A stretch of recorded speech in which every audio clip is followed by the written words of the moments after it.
আমরা যদি আমাদের স্বপ্নকে বাস্তবে পরিণত করতে চাই, সেলফ ইমপ্রুভমেন্ট করতে চাই এবং নিজেকে টপ মানুষের লিস্টে দেখতে চাই, তবে আমাদেরকে সেলফ ডিসিপ্লিন মেনে কাজ করতে হবে।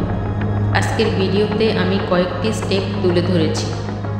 স্টেপ নাম্বার 1, সঠিক লক্ষ্য নির্ধারণ করা। সেলফ ইমপ্রুভমেন্ট করতে হলে সঠিক লক্ষ্য সেট করা অত্যন্ত গুরুত্বপূর্ণ, কারণ গোল সেটের মাধ্যমে আমরা নিশ্চিত থাকি আমাদের কি করতে হবে, কখন করতে হবে। Step number 2, create a plan. নির্ধারণ করা সেই লক্ষ্যে পৌঁছানোর জন্য একটা প্ল্যান তৈরি করা। সঠিক প্ল্যানিং ছাড়া যে কোনো লক্ষ্য একটা ইচ্ছেই থেকে যায়, তা আর পূরণ হয় না।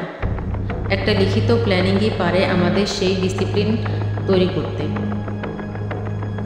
Step number 3, make a routine. প্ল্যানটা সাকসেস করতে প্রতিদিন রুটিন মেনে চলতে হবে, না হলে ডিসিপ্লিন এর সাথে অ্যাকশন নেওয়ার হ্যাবিট তৈরি হবে না। হয়তো রুটিন অনুযায়ী চলতে আমাদের বোরিং ফিল হবে, কিন্তু এই রুটিনই আমাদের মধ্যে লং টাইমের জন্য ডিসিপ্লিন তৈরি করতে সাহায্য করবে। স্টেপ নাম্বার 4, আজকের কাজ কালকে করব এই নীতি সম্পূর্ণ অ্যাভয়েড করা, কারণ আজকের কাজ কালকের জন্য ফেলে রাখা সেলফ ডিসিপ্লিন তৈরি করতে বড় বাধা হয়ে দাঁড়ায়। কিন্তু আমরা যদি নিজের ড্রিমকে অ্যাচিভ করতে চাই, তাহলে কালকে করব এই অভ্যাসটা ত্যাগ করতে হবে। Step number 5, track your progress. Discipline কিন্তু একদিনে তৈরি হয় না, সেজন্য আমাদের মধ্যে কতটুকু প্রোগ্রেস হচ্ছে সেটা ট্র্যাক করা জরুরি।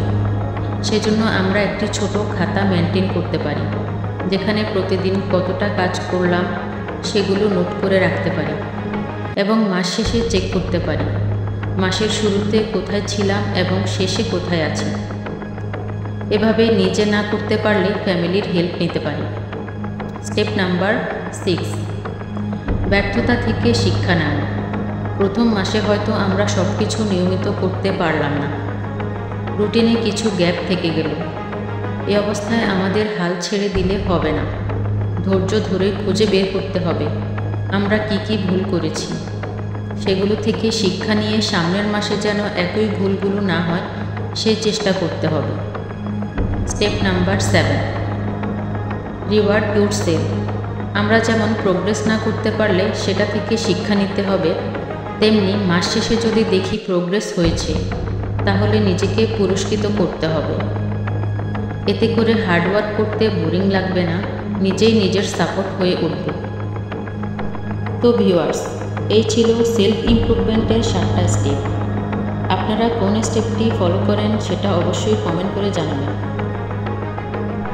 খুব তাড়াতাড়ি দেখা হচ্ছে নেক্সট কোনো ভিডিওতে। সে পর্যন্ত সবাই ভালো থাকবেন, সুস্থ থাকবেন।